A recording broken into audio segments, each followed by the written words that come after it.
Let me take this moment to wholeheartedly congratulate each and every one of you today. You graduated. You did it. You made it. Congratulations to you. And you did it all by yourselves. Nobody helped you. No, that's not true. That's what I thought when I was young. I starting to really make it as an actor. I came in. I talked to my mother. I said, "Ma, did you think that this was going to happen? I'd be so big, and I'll be able to take care of everybody, and I can do this, and I can do that, and I can." She said, "Boy, stop it right there. Stop it right there. Stop it right there." He said that if you only knew how many people that had been praying for you, how many prayer groups she put together, how many prayer cloths she gave me, how many times she splashed me with holy water to save my sorry behind, as she said it. She said, "Oh, you did it by yourself? I tell you what you can do by yourself. You can go outside, get a mop and a bucket and wash them windows. You can do that by yourself." Superstar. So I'm saying that to say I want to congratulate all the parents and friends and family and aunties and uncles and grandmothers and grandfathers and teachers and friends and enemies, all the people that helped you to get where you are today. Congratulations to you all. I'm going to tell about 2-3 stories. I'm going to keep it real short. I remember my graduation. Speaker got up there, went on forever, blah, blah, blah, blah, blah, blah, blah, blah, blah. So I'm going to keep it short. Number 1, put God first. Put God first in everything you do. Everything that you think you see in me, everything that I've accomplished, everything that you think I have, and I have a few things, everything that I have is by the grace of God. Understand that. It's a gift. 40 years ago, March 27th, 1975, it was 40 years ago, just this past March, I was flunking out of college. I had a 1.7 grade point average. I hope none of you can relate. I had a 1.7 grade point average. I was sitting in my mother's beauty shop. They still call it beauty shops now? What they call it now? Yeah, I was sitting in the beauty parlor. I was sitting in my mother's beauty parlor, and I'm looking in the mirror, and I see behind me this woman under the dryer. And every time she looked up, every time I looked up, she was looking at me, just looking me in the eye.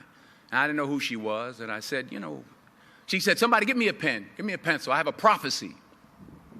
March 27, 1975, she said, "Boy, you are going to travel the world and speak to millions of people."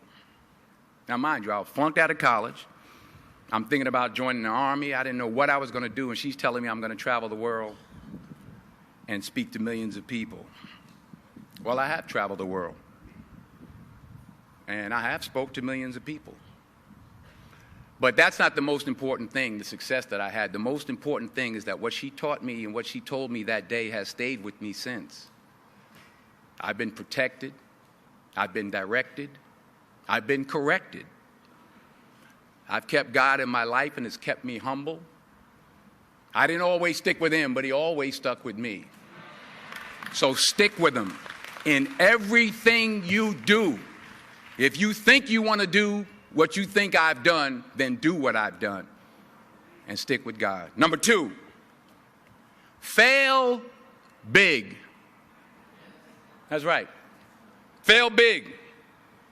Today's the beginning of the rest of your life, and it can be very frightening. It's a new world out there. It's a mean world out there, and you only live once. So do what you feel passionate about. Take chances professionally. Don't be afraid to fail. There's an old IQ test, was 9 dots, and you had to draw 5 lines with a pencil within these 9 dots without lifting the pencil. The only way to do it was to go outside the box. So don't be afraid to go outside the box. Don't be afraid to think outside the box. Don't be afraid to fail big, to dream big. But remember, dreams without goals are just dreams, and they ultimately fuel disappointment. So have dreams, but have goals. Life goals, yearly goals, monthly goals, daily goals. I try to give myself a goal every day. Sometimes it's just to not curse somebody out. Simple goals, but have goals.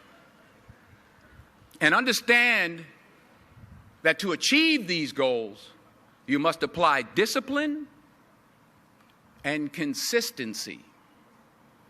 In order to achieve your goals, you must apply discipline, which you have already done, and consistency every day, not just on Tuesday and miss a few days. You have to work at it every day. You have to plan every day. You've heard the saying, we don't plan to fail, we fail to plan. Hard work works. Working really hard is what successful people do. And in this text, tweet, twerk world that you've grown up in, remember, just because you're doing a lot more doesn't mean you're getting a lot more done.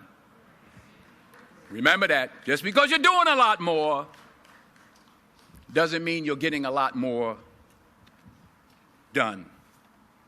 Don't confuse movement with progress. My mother told me, she said, yeah, because you can run in place all the time and never get anywhere.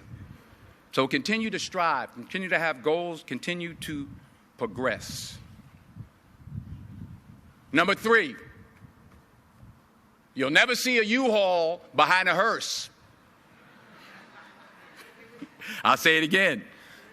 You'll never see a U-Haul behind a hearse. I don't care how much money you make, you can't take it with you. The Egyptians tried it. They got robbed. That's all they got.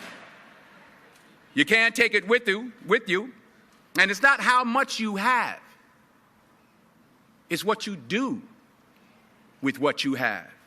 We all have different talents. Some of you will be doctors, some lawyers, some scientists, some educators, some nurses, some teachers. Yeah, okay. Some preachers. The most selfish thing you can do in this world is help someone else. Why is it selfish? Because the gratification, the goodness that comes to you, the good feeling that I get from helping others, nothing's better than that.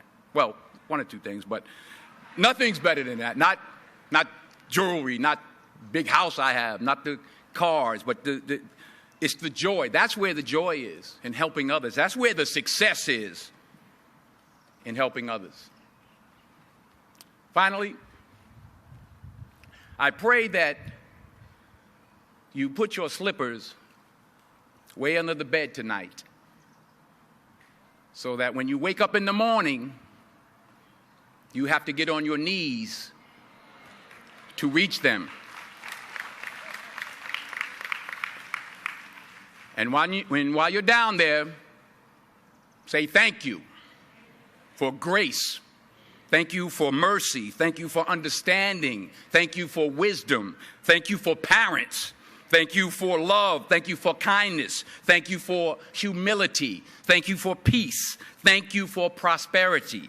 Say thank you in advance for what's already yours. It's how I live my life. That's why I am, one of the reasons why I am today. Say thank you in advance for what is already yours. True desire in the heart for anything good is God's proof to you, sent beforehand to indicate that it's yours already. I'll say it again. True desire in the heart, that itch that you have, whatever it is you want to do, that thing that you want to do to help others and to grow and to make money, that desire, that itch, that's God's proof to you, sent beforehand already to indicate that it's yours. And anything you want good, you can have. So claim it. Work hard to get it. When you get it, reach back. Pull someone else up. each one, teach one. Don't just aspire to make a living. Aspire to make a difference. Thank you.